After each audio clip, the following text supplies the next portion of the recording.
Principios de recuperación de Alcohólicos Anónimos, séptimo paso. Humildemente le pedimos que nos liberase de nuestros defectos. Como este paso se ocupa de la humildad específicamente, debemos detenernos aquí para considerar lo que es la humildad y lo que practicarla puede significar para nosotros. El logro de un mayor grado de humildad es ciertamente la base fundamental de cada uno de los 12 pasos de Alcohólicos Anónimos. Porque sin cierto grado de humildad, ningún alcohólico podrá conservarse sobrio. Casi todos los AA se han dado cuenta también de que a menos de que desarrollen esta apreciada cualidad, más de lo que es indispensable para la sobriedad, todavía no tendrán la oportunidad de llegar a ser verdaderamente felices. Sin ella, su vida no tiene un fin útil, o en la adversidad no podrán invocar la fe que es necesaria para afrontar ciertas emergencias. La humildad, como palabra y como ideal, sufre muchos contratiempos en nuestro mundo. No solamente no se comprende la idea, la palabra no es del agrado de muchos. Cantidad de personas no tienen ni siquiera un conocimiento superficial de lo que la humildad significa en la manera de vivir. En muchas de las conversaciones que escuchamos a diario y en mucho de lo que leemos, resalta el orgullo que siente el hombre por sus hazañas. Con su gran inteligencia, los científicos le han estado arrancando sus secretos a la naturaleza. Los inmensos recursos que en la actualidad están siendo controlados prometen tal cantidad de beneficios materiales que muchos han llegado a creer que tenemos por delante un milenio forjado por el hombre. Desaparecerá la miseria y habrá tal abundancia que todos tendrán seguridad y todas las satisfacciones que ambicionen. La teoría parece basarse en que una vez satisfechos los instintos primitivos de todos los seres humanos, no habrá motivo para pelearse. El mundo será feliz entonces y libre para concentrarse en el engrandecimiento de la cultura y el cultivo de la personalidad. Los hombres habrán labrado su destino bastándose con su inteligencia y sus fuerzas. Seguramente que ningún alcohólico, y menos aún uno que sea miembro de AA, menosprecia los logros de orden material. No discutimos con los que todavía se aferran a la creencia de que la satisfacción de nuestros deseos naturales es el objetivo principal de la vida. Pero estamos seguros que no hay en el mundo ninguna clase de gente que haya tenido resultados tan desastrosos en la aplicación de esta fórmula, como los alcohólicos. Por muchos años los alcohólicos hemos estado exigiendo más de lo que nos corresponde de seguridad, prestigio y aventura. Cuando parecía que estábamos teniendo éxito, bebíamos para soñar con grandezas. Cuando nos desengañábamos, aunque fuera parcialmente, bebíamos para olvidar. Nunca nos saciábamos. Lo que malograba todos nuestros esfuerzos, aun los bien intencionados, era la falta de humildad. Nos había hecho falta la perspectiva necesaria para ver que la formación de la personalidad y los valores espirituales están en primer término y que las satisfacciones de orden material no son un objetivo primordial en la vida. Muy característicamente, nos habíamos desviado por completo al confundir los medios con los fines. En vez de considerar la satisfacción de nuestros deseos materiales como medios para existir y funcionar como seres humanos, habíamos considerado estas satisfacciones como un objetivo final en la vida. Ciertamente, muchos de nosotros pensábamos que cierta forma de conducta era obviamente necesaria para conseguir la satisfacción de nuestros deseos. Con un despliegue adecuado de honradez y moralidad, nos sería fácil conseguir lo que deseábamos en realidad, pero cuando teníamos que escoger entre nuestro carácter y nuestra comodidad, hacíamos a un lado lo concerniente al desarrollo de nuestro carácter y nos embarcábamos en la búsqueda de lo que creíamos era felicidad. Pocas veces le dimos importancia al hecho en sí de mejorar nuestro carácter, sin importarnos que nuestras necesidades instintivas fueran satisfechas o no. Nunca procuramos que la base de nuestras vidas cotidianas fuera la honradez, la tolerancia y el amor genuino a nuestros semejantes y a Dios. Esta falta de arraigo a cualquiera de los valores permanentes, esta ceguera que nos impedía ver la verdadera finalidad de nuestras vidas, producían otro mal resultado, porque mientras estuviéramos convencidos de que podíamos vivir exclusivamente a base de nuestra inteligencia y de nuestras fuerzas individuales, sería imposible tener una fe operante en un poder superior. Esto fue cierto hasta cuando creímos en la existencia de Dios. En realidad, podíamos tener creencias religiosas fervorosas, pero resultaban estériles porque todavía no creíamos en la existencia de Él. Mientras poníamos en primer lugar la confianza en nosotros mismos, no era posible tener confianza genuina en un poder superior. Faltaba uno de los ingredientes básicos de la humildad, el deseo de hacer la voluntad de Dios. Para nosotros fue increíblemente doloroso el proceso de ganar una perspectiva nueva. Solamente a costa de repetidas humillaciones nos vimos forzados a aprender algo acerca de la humildad. No fue sino hasta el final de un sendero largo, lleno de derrotas y humillaciones, y después del aniquilamiento de nuestra autosuficiencia, que empezamos a sentir la humildad en sí y no como un estado de humillación servil. A cada miembro de AA se le dice, y pronto se da cuenta de ello él mismo, que esta admisión humilde de impotencia con el alcohol es su primer paso hacia la liberación de ese yugo paralizante. Así, por necesidad, es como nos enfrentamos a la humildad la primera vez.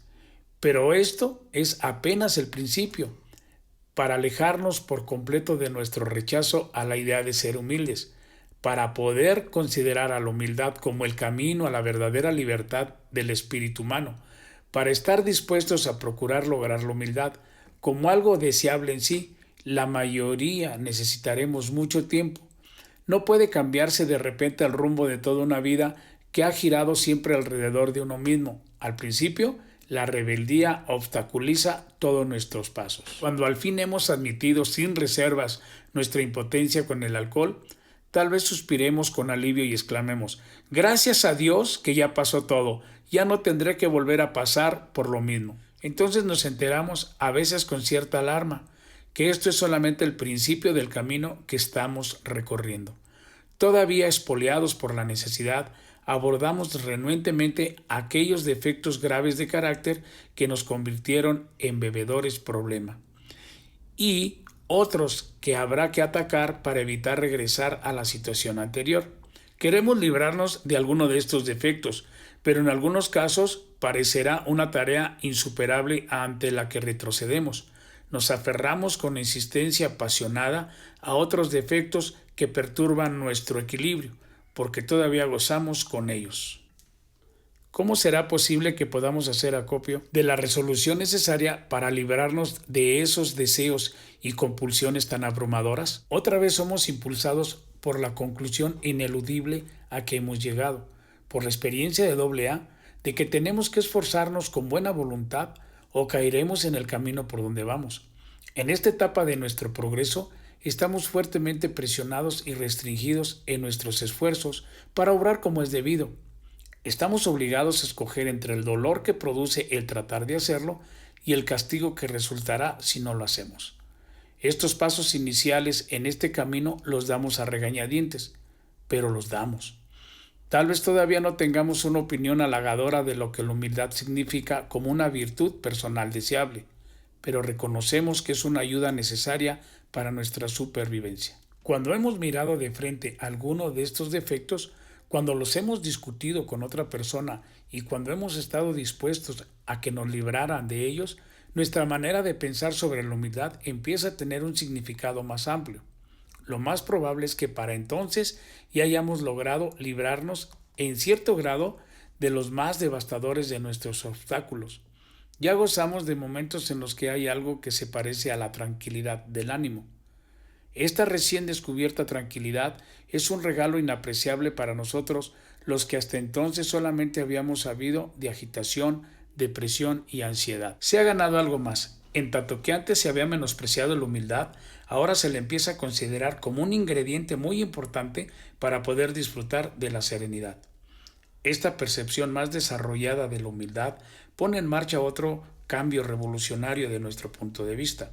Empezamos a abrir los ojos a los valores inmensos que ahora podemos percibir, porque el ego ha sido desinflado. Hasta hace poco nuestras vidas estaban dedicadas en gran parte a huir del dolor y de los problemas. Huimos de ellos como de la peste. Nunca queríamos tener nada que ver con el hecho del sufrimiento. La fuga por conducto de la botella era nuestra solución. El desarrollo del carácter por medio del sufrimiento podría estar bien para los santos, pero a nosotros no nos atraía la idea. Entonces en AA miramos a nuestro alrededor y escuchamos. Por todas partes vimos fracasos y desgracias transformadas por la humildad en bienes inestimables.